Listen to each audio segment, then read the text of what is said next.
收看中嘉新聞週報，我是黎平榮。新聞首先帶您看到高雄小港機場斥資880億擴建整合航廈，預計在2032年運量倍增，但受限機場實施宵禁，影響貨運競爭力，引發在南新計劃新建24小時起降的國際機場討論。立委許智傑則指出，填海造陸的技術與環評難度極高，機場選址仍面臨許多現實考驗。停車場地下樓層已經完成鋼構架設，工人正積極施作防水工程。交通部斥資880億元，從2023年起啟動小港機場擴建計劃，其中規劃新建一棟地下2層、地上3層的集中式大航廈，預計2032年底前新航廈主體完工後，年旅客運量可望達到1650萬人次。高雄這邊沒有我喜歡的那個時間點，所以就逼得我必須從高雄跑到台北，再轉車到桃園去。如果去日本、韓國的，也是有都是從桃園那邊比較多。因為我們如果早出晚歸的話，就變成搭夜車上去啊，這樣會相對比較累。在這2個航廈的中間呢，以及現在的國際航廈的位置，我們會蓋一個集中的航廈。簡單講就是說，我們要先蓋一半，然後呢，蓋完了之後把國際線的航廈的功能移過來營運了之後呢，我們再把國際線拆掉之後，再來蓋另外的航廈。小港機場因為緊鄰市區，為了周圍住戶的居住品質，因此凌晨12點至早上6點半實施宵禁，禁止飛機起降。不過也因此航班和貨運量都受到限制，也讓南部新建24小時的國際機場再度浮上台面。在現有的這種貨運的容量，預估未來一個成長都已經超過過去的一個預期，所以我們也希望說中央能夠考量到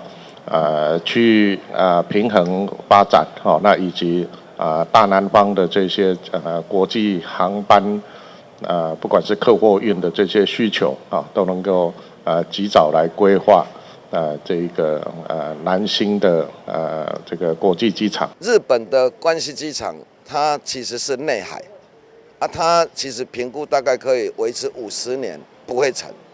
那關西機場現在25年左右，其實已經有向下降的趨勢，所以你可以看到內海都有這麼一個不可控的因素。那外海可能它的困難度會更高，因為機場的長度大概都要有4公里的長度，所以你如果要往西側延伸4公里，事實上的確是，坦白講，人要上天困難度是很高啦。第2國際機場的興建將牽動高雄經濟產業和城市發展的布局。不過目前看來，以填海造陸的技術在南新計劃區打造新機場，無論是選址、工程技術，甚至是到環境評估，還有許多現實條件需要克服。記者陳奕瑄、吳佩珊高雄報道。高雄市仁武與鳥松區交界有一處天然埤塘，高雄市政府水利局投入3170萬，將打造夢裡滯洪池，並種植100多棵樹木，增設環湖清水步道，預計在今年5月完工啟用，可串聯國嶺自然公園、澄清湖風景區、雙湖公園等綠地。正在新建的夢裡滯洪池是仁武與鳥松交界處第4低窪的天然埤塘，臨近74期市地重劃區，水利局投入3170萬元，推動在地蓄洪環境整理工程，打造夢裡滯洪池，蓄洪量1.65萬噸。當地民眾表示，目前在施作環湖清水步道，可看見整座滯洪池的形狀。政府的機能地啦。機能地伊個開發成本也好啦，但是迄個範圍足大啦。你講迄個蓄洪水，迄個佢挖入去地足大，迄個那實在足水啦。我會去行，我這咧運動啊，愛運動，要咧運動誒，迄就是咧運動，咧行路去時啊，暗時就較暗嘛，會較無啊。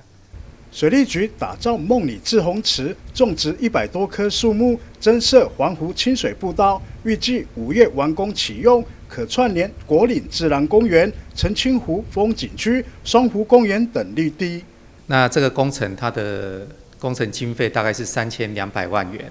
那整個池域做完以後呢，能夠發揮1.65萬噸的這個滯洪量。那同時，我們也在這個滯洪池的環湖呢，我們有設了人行的步道。那未來整個滯洪池完成以後，它在連接旁邊的國嶺自然公園，還有雙湖公園以及澄清湖整個風景區。那大概會形成一個高達400公頃的一個休閒的一個綠帶，也期望市民能夠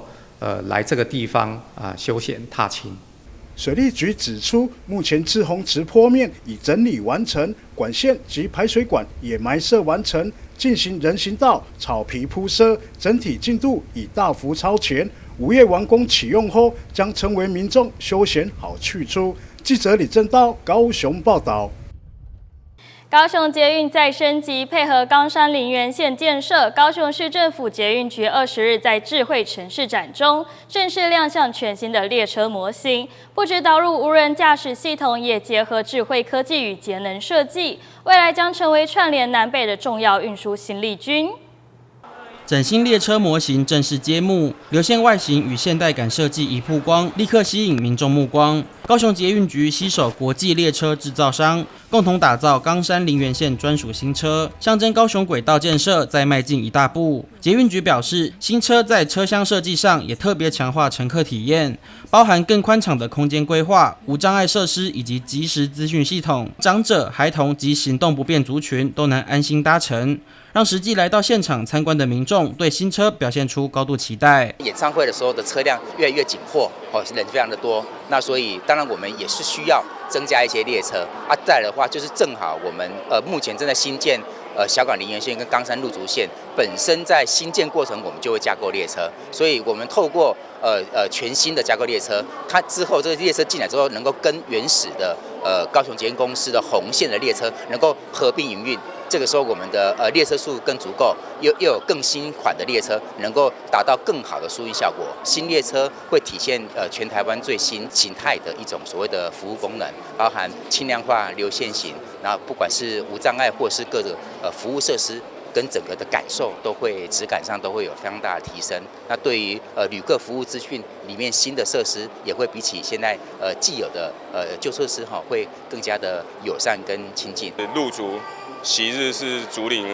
叢生聞名，所以前面這邊有一個竹葉的意象，車側線條這個設計靈感是來自於記憶，每個車門都會有43寸的 LED 顯示器，車廂這邊也有做一些優化，我們有配置多功能支架，乘客可以放一些行李，車內的照明我們都採用 LED，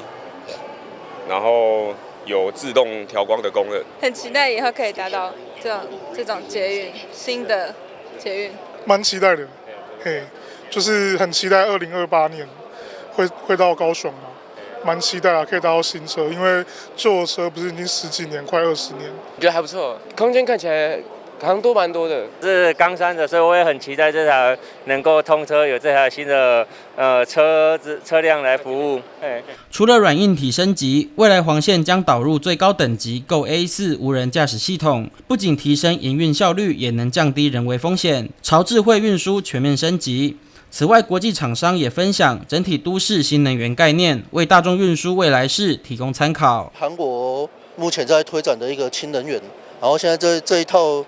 實際上在韓國已經有成型了。目前氫能的話是一個比較乾淨的能源了，以後機關啊或大眾可以選擇。岡山林園線未來將串聯北高雄岡山與南高雄林園，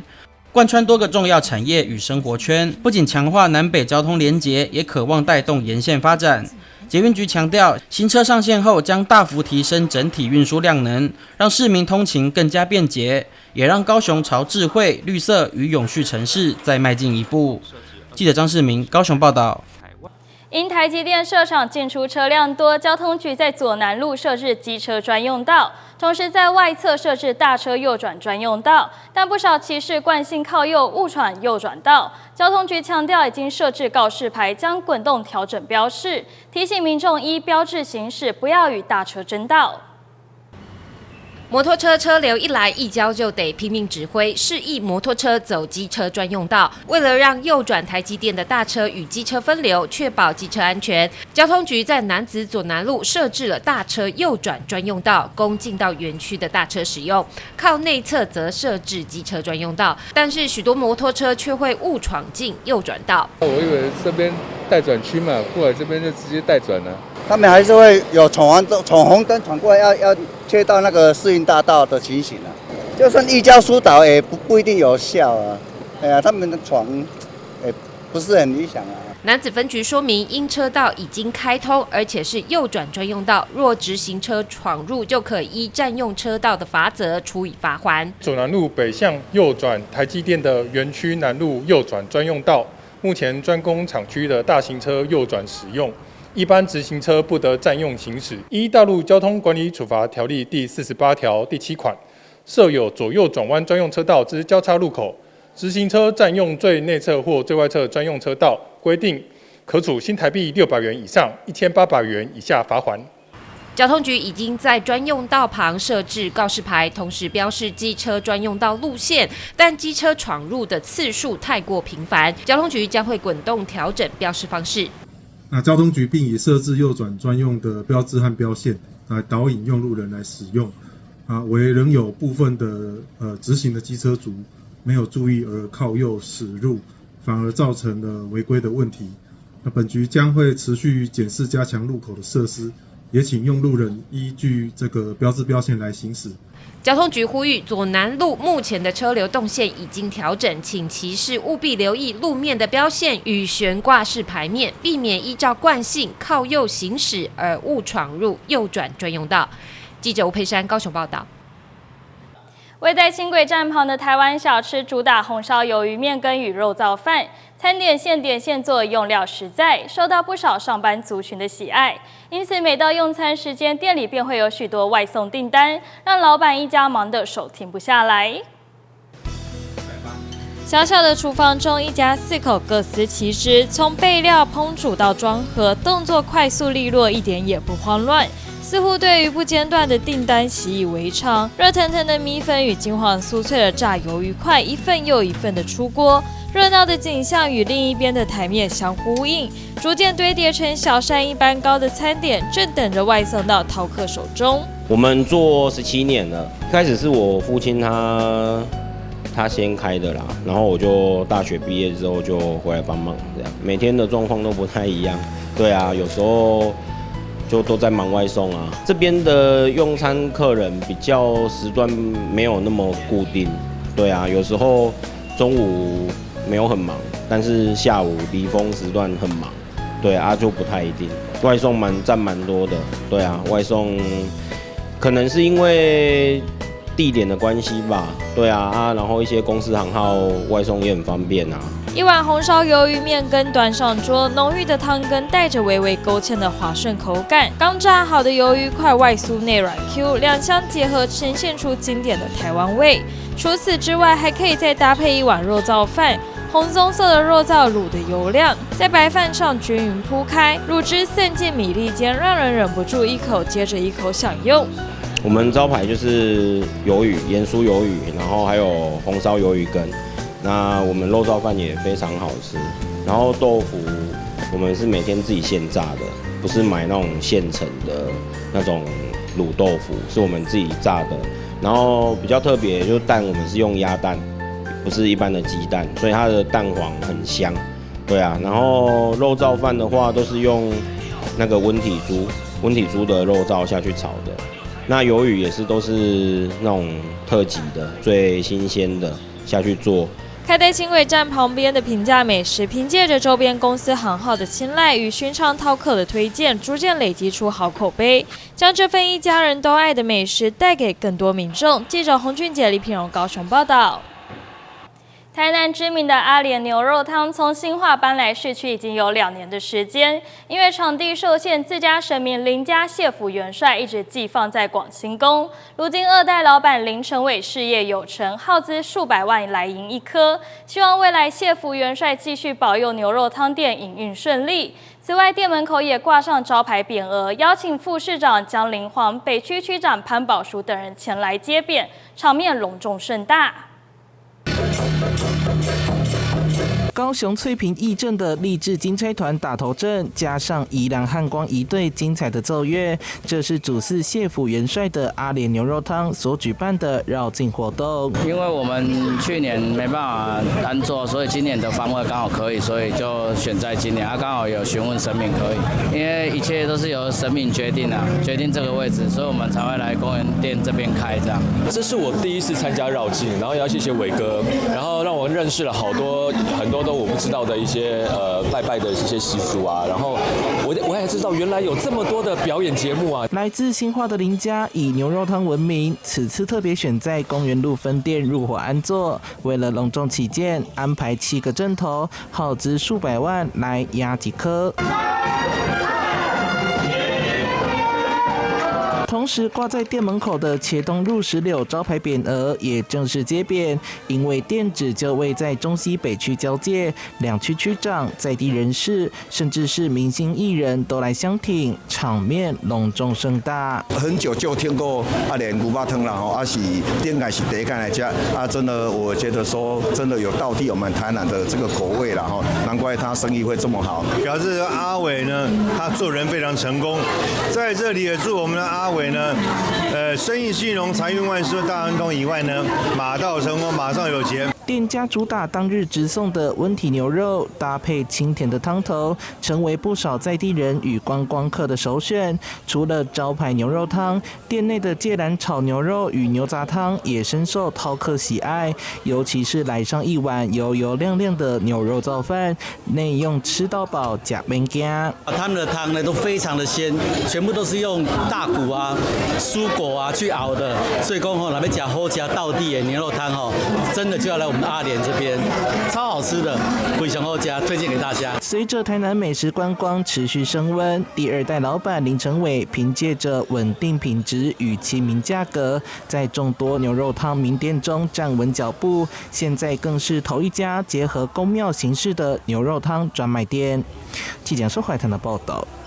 台南嘉里金堂店曾經拿下金氏世界紀錄的百足真人蜈蚣陣，展開3天繞境活動，有108位孩童組成，分別扮演36天罡與72地煞星君神將，象徵着守護人間、驅瘟除煞。今年廟方更正式申請登錄台南市無形文化資產，希望蜈蚣陣不只是廟頭陣會，而是有高度文化價值的民俗義陣。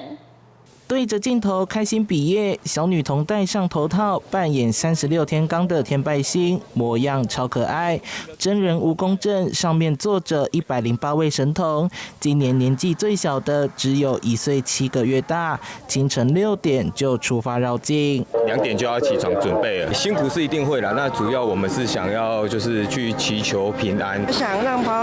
保健康啊，好有氣啊呢。小朋友們起得太早，不少人在蜈蚣陣上睡得東倒西歪，爸媽陪同沿途丟糖果、餅乾、小禮物，兩旁圍滿信眾，伸長手去接。台南嘉里金堂店每3年舉辦一次驍龍香科，當中萬眾矚目的真人蜈蚣陣，全長超過201公尺，創下金氏世界紀錄。去遊灣角頭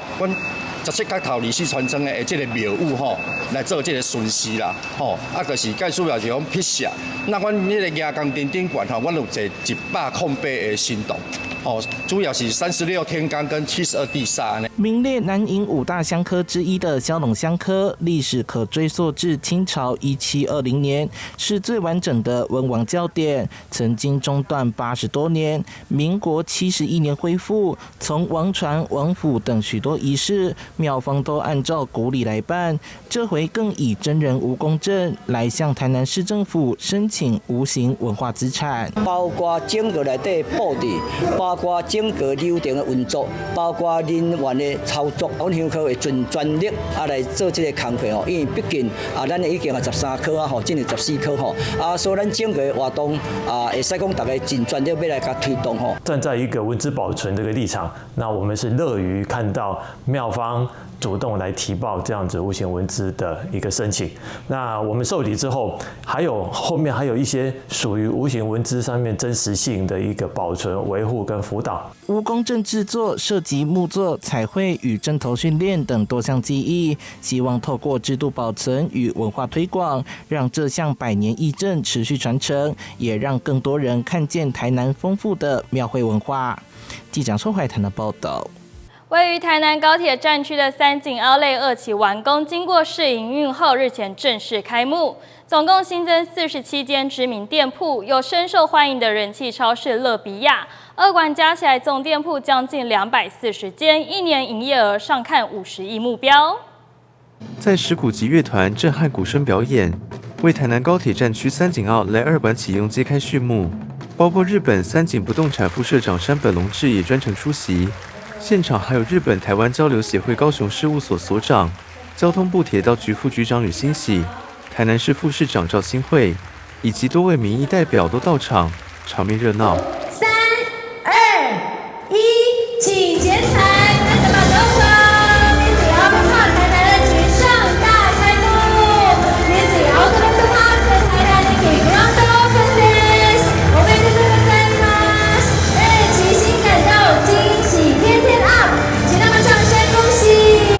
日本三井不動產副社長山本龍之致辭時指出，因為高鐵站區周邊人口明顯成長，2期店鋪規劃時也加入了家電、親子娛樂與大型超市等，而交通部鐵道局也看好軌道經濟，市府全力招商，也感謝三井Outlet重大投資。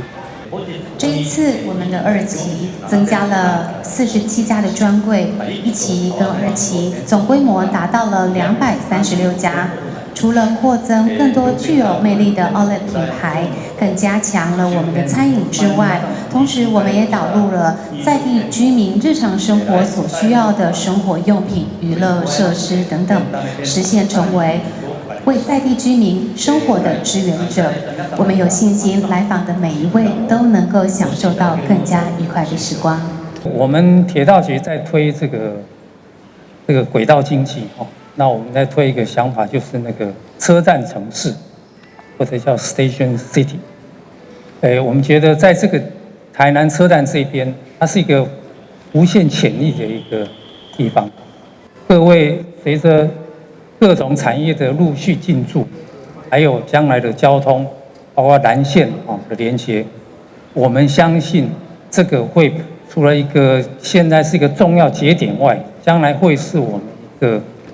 台灣這邊一個非常閃亮的一個剛剛講的一個車站城市。我們現在囊括的大概有3000多的這個台南市的總投資哈，那大概是將近快要4000億的案子在台南市各地來發生。那其中對於我們高鐵特定區有卓大貢獻的三井Outlet是我們控管的311件重大投資裡面的其中一件。所以這個也非常感謝我們三井Outlet對於高鐵特定區生活機能提供最重要的貢獻。三井Outlet2期開幕以後，總共新增加47間知名店鋪，1、2期加起來將近240間，營業總面積達13000平，希望滿足民眾對餐飲、購物與娛樂各種消費需求，成為南台灣最具規模與生活支援機能最強的Outlet設施。記者林銀庚台南採訪報道。為了提供安南區民眾多一處練習機車考照，而且可以就近練習的場地，布袋嘴寮台江代天府特別提供廟前廣場，結合布袋里辦公室認養土地，由安南區公所統籌規劃，市府交通局補助之下，完成一座環境清幽、舒適安全的考照練習場。20日上午正式啟用，除了是公司協力很好的典範，也成為兼具交通安全教育和文化觀光的特色場域。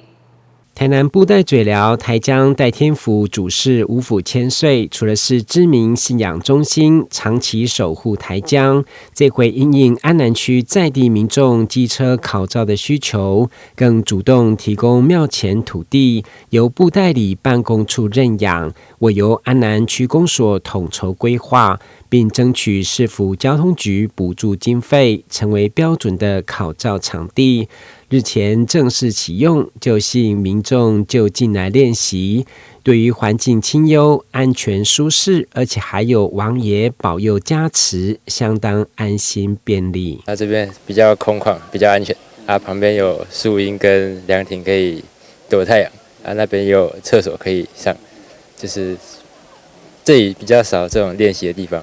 大家可以來練習。他就是心情會比較放鬆。第二，他考試不會緊張，也比較容易過。這樣一次 OK 的幾率也比較大。然後前面有一個代天府，如果要考試之前，你先去跟神明拜拜，神明真的很靈，都會幫你哦。因為我住安南區，我覺得在這裡很方便，我可以直接在這裡練習，我就不用再特地到監理站那邊了。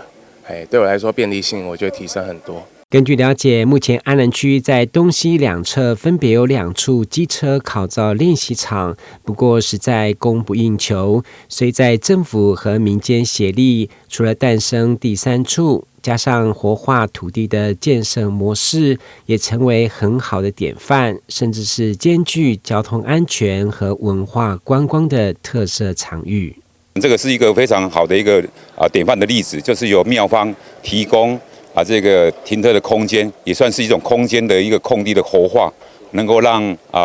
廟宇能夠更貼近我們市民，讓市民朋友來到廟宇祈求這個安定之外，也能夠讓我們要考照的青年朋友能夠有一個考照的一個練習場。我想又有我們的五五千歲，那王爺來加持在考照能夠在練習更安全，那考照能夠更順利。對安全無來學。出門開車攏愛是對安全無較安全安尼，這是一個涼亭有涼亭通休息，便所有便所通用，足方便啦。阮這是足方便啦，希望大家會當來踴躍來使用。阮這是觀光景點，你考照若考過，你來甲王爺到這拜拜一下安尼，阮來送一個 Q 版的迄個視頻安尼。這是計劃中。全台南市37區目前有28處的機車考照練習場，交通局也希望各區裡只要有適當的場地願意提供，都會投入資源，配合地方的需求來建設。布袋出了大隊伍，保庇考照成功。記者郭文吉台南報道。中華職棒新球季火熱開打，桃園市政府與桃捷公司再度聯手，推出熱血沸騰的挺園彩繪列車。桃園市長詹善政親自搭乘首航列車，從 A22老街西站一路抵達 A19桃園體育園區站。不僅有超人氣球星梁家榮、陳冠宇頭車一員，捷運站更直接變身成棒球場。市府希望透過便捷的捷運交通，邀請全台球迷一起搭桃捷看球賽，節能環保又能避開塞車樂趣。在26日的桃園捷運I2老街西站，氣氛與往常大不相同，到處充滿了樂天桃園的應援元素。為了迎接職棒新球季，桃園市長張善政帶領市府團隊與球星樂天女孩一起開箱今年的挺園彩繪列車。大家從 A22站出發，一路上與球迷玩起有獎爭答，熱鬧氣氛彷彿把球場搬進了車廂。現在我們搭乘我們的桃捷跟樂天的聯名彩繪列車，從 A22老街西站搭到了 A19站，也就是我們棒球場的這站。那麼路上呢，跟很多球迷10號隊友互動，然後大家也可以看到，我們現在在 A19這個捷運站裡面，我們也把這個車站裝飾成棒球場的樣子。剛才在這邊有象徵性的開了一個球，期待我們今年的樂天桃園棒球隊能夠旗開得勝，繼續衛冕，讓我們桃園再一次拿到我們職棒總冠軍。列車一抵達 A19站，車站大廳瞬間充滿熱烈的棒球氛圍。現場特別安排了開球儀式，由 WBC 國手陳冠宇登板投球，桃園市長張善政擔任打擊者，象徵球季正式啟動。對球迷來說，選擇搭捷運來看球，不只可以跟偶像零距離接觸，更重要的是能徹底省去停車和塞車的煩惱。捷運很方便的是，它不管可以直接到台北，還是說你要轉乘要去搭高鐵，我覺得對於來球場都是非常便利的。就有別於以往，就是需要開車來到球場，可能有時候上下班時間的話，有時候會卡在塞車。但如果搭乘大眾運輸的話，其實就不會遇到這個問題，然後也可以非常環保這樣。我覺得是一舉兩得的一個舉動，而且這室內布置得非常有棒球氣息，我覺得也很帶動整個棒球場跟捷運的一個連結，這樣。除了硬體設施升級，桃捷公司今年也大方送出福利，推出挺員聯票與一日票。特別的是，一日票卡面選用了球隊最頂尖的4位強打者，包含梁家榮、林立、林子維與林紅玉，要讓球迷看完球賽後，還能把心愛的球星票卡帶回家收藏。那今年桃園捷運一樣跟樂天桃園攜手合作，合作推出了這個球季期間的聯票。那在今年的特色的部分展現了這個樂天桃園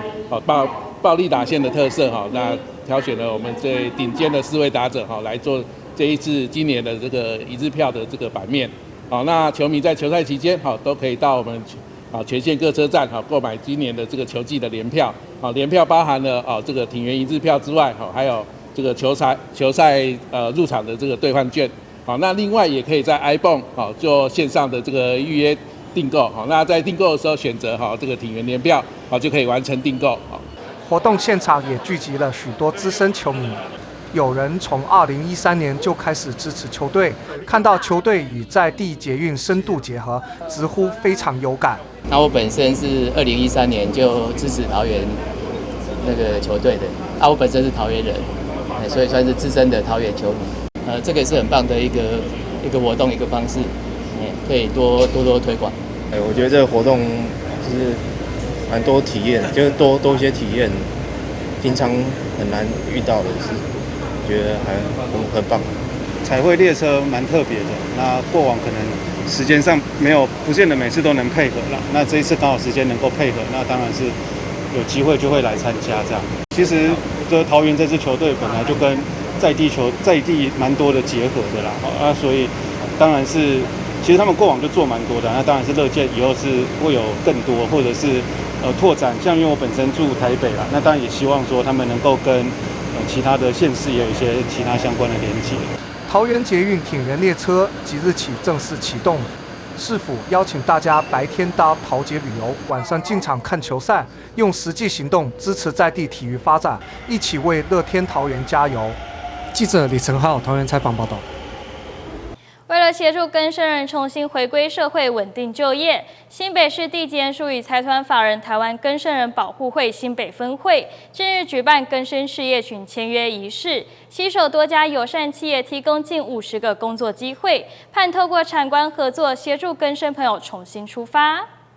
為了協助更生人順利回歸社會、穩定就業，新北地檢署與財團法人台灣更生保護會新北分會近日舉辦更生事業群簽約儀式，攜手多家友善企業，提供近50個工作機會，期盼透過產官合作，協助更生朋友重新出發。活動也邀請法務部長鄭明謙、法務部主任秘書於麗珍、保護司司長洪信旭、更生保護會董事長張斗輝及主任委員曾漢林等人共同見證。台灣更生保護會新北分會結合上選工程、鴻旺食品和聯消防科技顧問有限公司及一流工程行等4家友善廠商，提供食品銷售、機電及工程技術等多元職缺，為更生人打造穩定就業機會。法務部長鄭明謙表示，更生人復歸社會的過程中，愛與接納是重要的關鍵。除了家庭支持外，社會的包容與企業的參與更是不可或缺。那今年是馬年哈，那今天我參加那個更保那個新北分會辦的一個新春的一個餐敘，尤其還有一個非常重要的一個，就是跟企業界來簽署的一個合作哈，也就加入了更生事業群哈。提供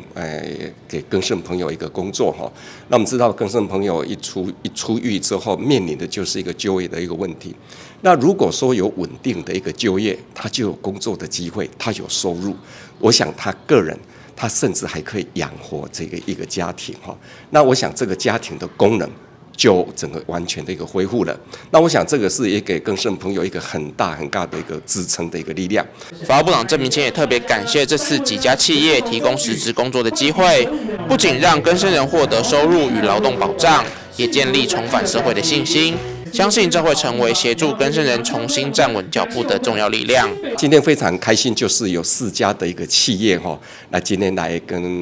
簽約，也就是加入了更生事業群。那非常開心的有提供了50個工作，那50個工作就代表50個家庭能夠被照顧到。那我想今天是一個非常有意義的，所以在馬年的開春之際呢，能夠新北分會就是我們更生保護會新北分會能夠提供這麼好的一個機會，跟4家的企業的合作哦，提供這麼多的一個工作的一個機會職位呢，讓我們更生朋友有一個穩定的收入跟工作，而我想這是非常有意義的。新北地檢署指出，近年配合法務部推動更生事業群計劃，持續結合友善廠商資源，除了提供就業機會外，也協助更生人面對人際關係、工作適應及生活困境，強化支持系統，提升穩定復歸的成功率。未來將持續深化與更生保護會及民間企業的合作，擴大更生事業群規模，減少就業歧視，打造完善的社會支持網絡，讓更生人在人生新起點上獲得更多機會與希望，共同營造更包容友善的社會環境。更生事業群攜手點亮更生路上。記者蕭世宏，新北採訪報道。因應全球近零轉型與產業電動化浪潮，新北市率全國之先，在114學年度在新北高工的國中技藝競賽中，首度納入電動機車專業競賽項目，讓學生在國中階段即可接觸新能源技術與綠色產業概念，為未來培育綠領人才提前布局。因應全球近零轉型與產業電動化的浪潮，新北市率全國之先，於114學年度在新北高工的國中技藝競賽中，首度納入電動機車的專業競賽項目，讓學生在國中階段就能接觸新能源技術與綠色產業概念，為未來培育綠領人才提前布局。新北市教育局長張明文也親自到場為選手加油打氣，並觀摩電瓶拆裝與電表量測流程，表示技藝競賽不僅是競技舞台，更是學生累積實務經驗、驗證學習成果的重要歷程，期勉學生把握產業轉型契機，將興趣化為專長，為未來升學與就業奠定基礎。我想啊，整個技職教育最重要的啊，就是能夠為百工百業培養未來的人才，尤其是 AI 時代啊，最不會被淘汰的是什麼？是能夠真正動手做的能力啊。那我們今年在整個全國最大場的國中技藝競賽，我們有超過5000人參賽啊，有13個職群，36個主題啊，就是要讓我們新北市的孩子能夠一起來，一生只有一次的機會參加全國最大場的國中技藝競賽。今年也特別將電動機車納入整個比賽的項目，那這也是未來生活啊，整個我們必須的一個職種，也是一個職群。新北高工校長孔令文指出，電動化與智慧化已成為運具產業發展的主軸，而學校近年持續強化新能源車輛相關設備與課程，提升學生在電動機車檢修與應用上的實務能力。這次以電動機車為競賽主題，不僅深化學生對綠色能源的認識，也展現技職教育與產業趨勢緊密的接軌。這次由新北高工來承辦全國我想是首創針對電動機車的一個國中的技藝競賽那我想很開心那主要的會承辦這一個職種的主要的目的是因為綠領人才跟相關的綠能還有電動車都是未來的趨勢。那我們講新北高工責無旁貸我們就汽車科的部分就把這個事實上已經融入課程了，從國小的試探到國中技藝班的課程，我們都有涉獵哈。那未來銜接到我們的技高，甚至到科大的課程，這是一連貫的人才培育哈。所以所以我們針對這個部分，事實上已經都納入課程。那我們是期待說，透過這個部分哈，讓孩子們透過競賽的部分哈，以賽處學哈。那針對這個未來的新興科技哈，綠能的部分，尤其是電動機的機車的部分，讓孩子們從簡單的探索到試探，然後納入課程，到最後面來參加比賽。那同時讓孩子們能夠體驗哈這個部分。新北市教育局指出，新北建構從國小職業試探、國中技藝教育到高中職專業群科的完整培育鏈接，形成循序漸進的技職探索體系。這次競賽獲獎學生在特色招生甄選入學可獲得加分，前3名就讀新北市高中職專業群科者，還可獲得頂尖人才永續100萬獎學金1萬元獎勵。並可透過新北經手培訓機制銜接全國及國際技能競賽，持續為城市培育面向淨零轉型與產業升級的專業人才。記者蕭世宏新北採訪報道。桃園景福宮週末舉辦281年來首次聯合婚禮，有33對新人在神明的見證下許下一輩子的誓言，攜手進入下一個人生階段，結合文化、信仰與情感，打造一場充滿祝福與感動的盛會。跟着鏡頭一起來看看。把戒指戴在新娘左手的無名指，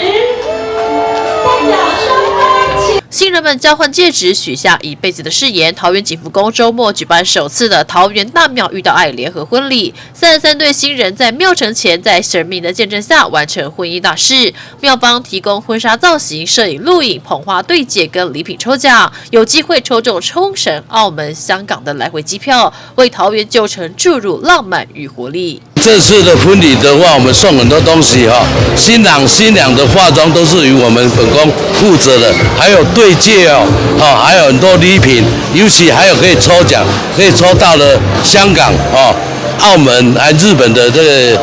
來回機票，也是我們創廟281年哦，第一次舉辦這個聯合婚禮。這個聯合婚禮也是說讓一個說我們整年度一個連續起來的一個活動，讓這些年輕人有一個地方然後很多都是在教堂嘛，在那個廟裡面算是比較少一點，可是在宗廟裡面我們算是古蹟，所以說我們廟裡面來這個給開張聖瓦來證婚的話那是非常非常的有福氣的。西式婚禮會在教堂結婚，但是在傳統宮廟前結婚卻很難得。桃園景福宮創廟281年以來首次聯合婚禮，新人們表示很幸運，剛好遇上第一屆，在神明的祝福下完婚，機會非常難得，而且相當有紀念意義。我感覺蠻新奇的，因為之前都沒有想過要參加聯合婚禮，今年剛好剛好婚事有趕上這一期，所以覺得也蠻開心的。因為我覺得就是那個婚禮可以被神明祝福是一件很美好的事情。那你觉得蠻好的，就是除了就是這個捧花，然後像婚紗，然後跟小禮物還有抽獎，都是一般婚禮不會有的。希望被神明祝福，然後真的剛好是280週年的第一次的。覺得很幸運，對，很幸運，很幸運。就是覺得，因為我們家也就是會拿香拜拜，然後覺得有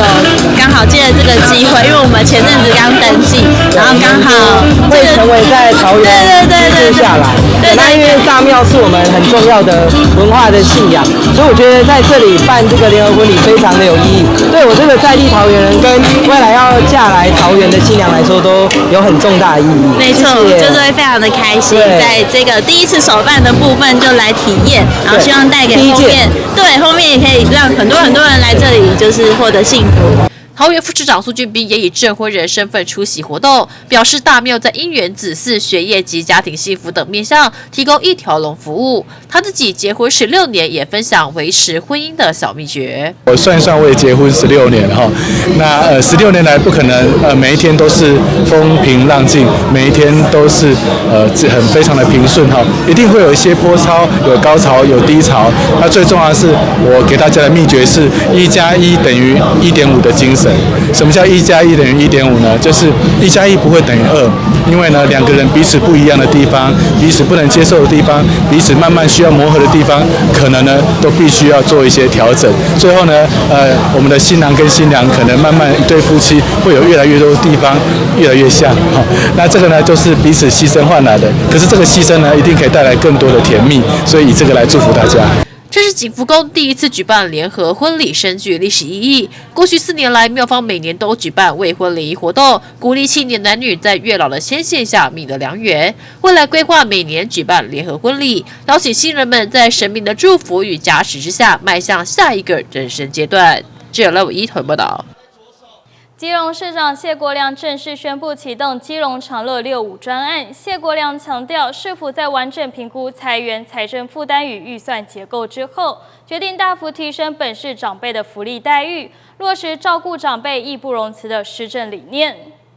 畫面上是基隆市長謝國樑召開記者會，包括副市長邱佩玲、社會處長楊玉興、綜發處處長陳偉、民政處長呂慶偉、主計處長林玉敏、財政處長謝妙蓮、政風處長李國正共同對外正式宣布，今年將推出長樂65專案來照顧長輩。只要涉及基隆市滿3年、65歲以上的長輩及55歲以上的原住民，中秋節前可以領到6500元的敬老禮金。明年116年則規劃延續在3節發放敬老禮金，提高為每節6500元。這段時間大家都在討論敬老金的議題，國樑只想說照顧長輩義不容辭。今天市府經過完整評估，包括減債、財政負擔以及財源等規劃，我們決定推出基隆長樂65專案，簡稱長樂65專案。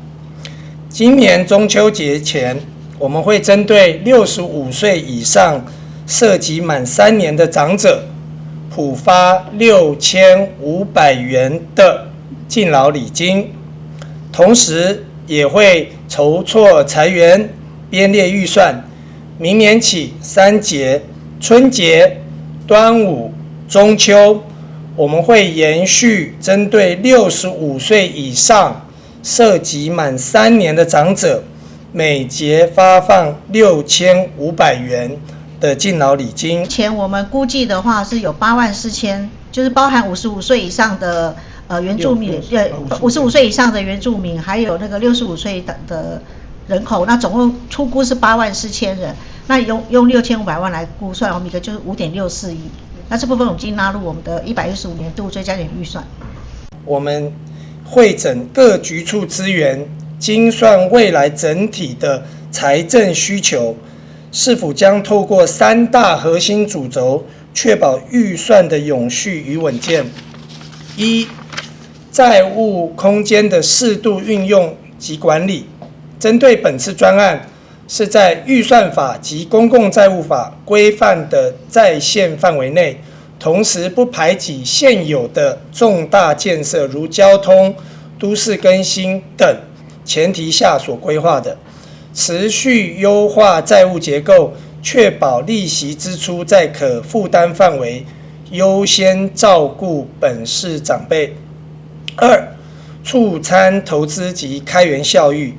隨着基隆各項建設逐步到位，相關產業鏈所帶來的稅收增長及權利金回饋等開發利得，將厚實本市的財政基石，並轉化成支撐長輩福利的穩定現金流。今年115年，我們原本就有發放的重陽敬老禮金1000元，我們所有的涉及滿一個月的65歲以上長者都可以領，這是本來就有的。那麼針對3節慰問金有領的28000人，這也是他們本來就會有的，他們是民國90年以前涉及的這些長輩，那會一節領3000元。好，這是照舊的。那但是我們在今年115年，也希望我們可以通過這樣的預算哈，能夠編列了長樂65的這個專案，那能夠讓我們涉及滿3年的長者，那能夠領到6500元的禮金啊，這是我們今年的規劃。好，這裡 OK 嗎？今年的哈，今年 OK， 今年很清楚，然後明年好。那明年的部分呢，我們一樣的哈，重陽敬老禮金好一樣，設籍滿1個月，那就有1000元的禮金，這是所有65歲長者都是有的哈。那另外呢，針對3節禮金。那這個禮金呢，我們本來有領的，以115年來說是28000人。那麼我們會希望所有的長者，也就是84000名的長者，他們都能夠領到3節的敬老禮金。那因此，這個有領3節慰問金的朋友，他們本來1節是領3000元，我們會額外的再加上3500元，讓他1節也是6500元。因此，在明年我們的3節的禮金，所有的長者只要設籍滿3年，那麼都能夠領到6500元。排富。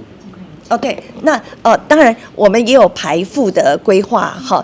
我們會參考家戶所得以及呢整個行政審查的流程，還有所得重分配的合理性，以及我們這個財政可負擔的情形來規劃排富的標準。我們基隆是座有溫度的城市，很多長輩一輩子為家庭、為這座城市打拼，現在年紀大了，我們有責任讓他們過得更安心、更有依靠、更有尊嚴。政策不是用喊的，市民需要的是誰願意負責任的把這件事情做好。照顧長輩是台灣未來重要的社會趨勢，政府應該承擔更多的責任。國良非常願意負責任的把事情做好，即施即行，馬上行動，這是我們的責任，也是我們一定會做到的承諾。基隆長者福利政策如何加強，近期成為今年地方選舉的討論焦點。市長謝國良表示，市府團隊將全力爭取各界支持，用行動證明基隆是一個有溫度的城市。記者黃日升、陳淑平基隆報道。台北市政府推動教師專業發展空間 2.0 計劃再升級，市長蔣萬安前往松山高中主持開箱儀式，宣布在示範成果基礎上擴大辦理，115年預計補助30至50間學校，打造教師專屬休息與交流的空間，希望可以改善教學環境並提升教育品質。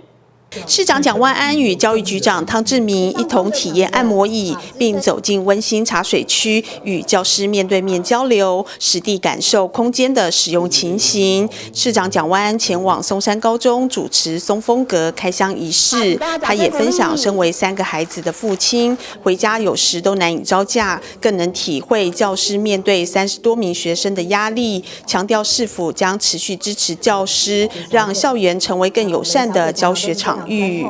我們對於台北市國小、國中、高中導師減少1堂，而且提高導師費。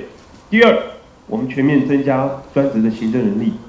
第3，我們提供給所有的老師提高心理諮商的時數還有次數。那不管是提供這樣子的專業空間，包括我們這個實際的降低導師的課堂數，提高待遇，還有包括專職性人力等等，背後最主要的原因，是因為我發現台北市的老師非常辛苦。因為第一，大家知道我自己有3個孩子，我每天回家面對3個孩子，有時候我都快崩潰。老師們面對可能是30個孩子，而且是不同背景、不同個性、不同狀況，我無法想象老師們在學校如何面對這麼多孩子，我相信是承受極大的壓力。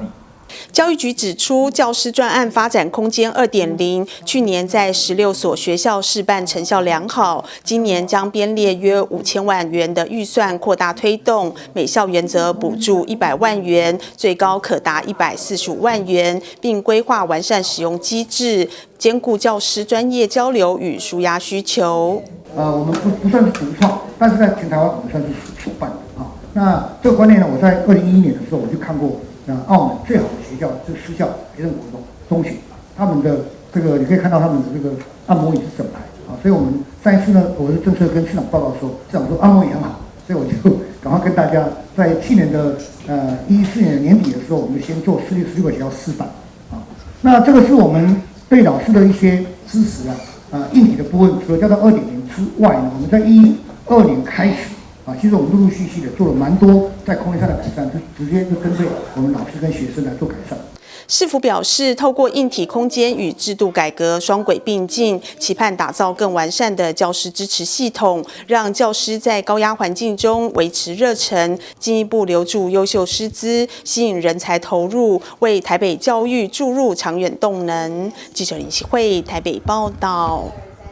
歷經5個月的封島及棲地休養，備受遊客期待的基隆嶼及潮境保育區將在4月1日重新開放。基隆市政府產發處發起基隆嶼100人淨灘活動，超過300名海洋志工及民眾搶先登島，以熱血行動守護這片海上秘境，傳遞海洋保育的永續理念。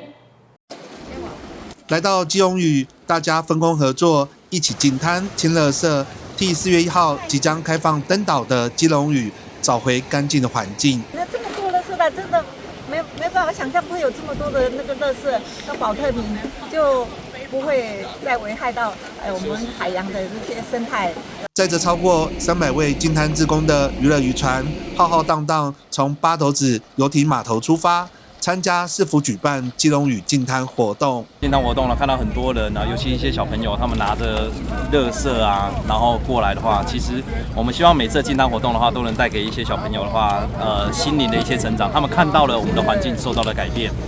短短幾個小時就清出了9441個保特瓶，垃圾總量811公斤。也讓參加淨灘的民眾理解到守護環境的重要性。為了要淨灘活動，然後覺得說蠻有意義的啦，因為你看人手，撿一袋垃圾。社大的志工、老師、行政我們一起，還包括影像記錄一起來基隆嶼參與產發處的年度的這樣的一個淨灘活動，希望還給基隆一個乾淨的海洋那當然也是一個永續海洋非常重要的一個實踐行動。淨灘的成員中有基隆在地學子、基隆社區大學、海洋大學、基隆市戶外教育及海洋中心及海科館成員。大家勇於展現熱忱，為環境盡一份心力。透過這樣的環境教育，讓我們的基隆嶼的環境可以更好。那這次也很多的船家一起來響應來幫我們載這些遊客跟我們的志工一起上島。我們也非常感謝船家的支持跟配合。那也希望大家在開島之後能夠多多來基隆嶼來這裡觀光旅遊。那記得也不要把垃圾留在我們的這個漂亮的基隆嶼。基隆嶼4月1號開放登島。市政府邀請熱心學生團體及志工共同淨灘，讓大家用身體力行，共同守護海洋環境。基隆嶼淨灘大成功。記者黃少明基隆報道。以上是今天的中嘉新聞週報，我是黎平榮，感謝各位，我們下次再會。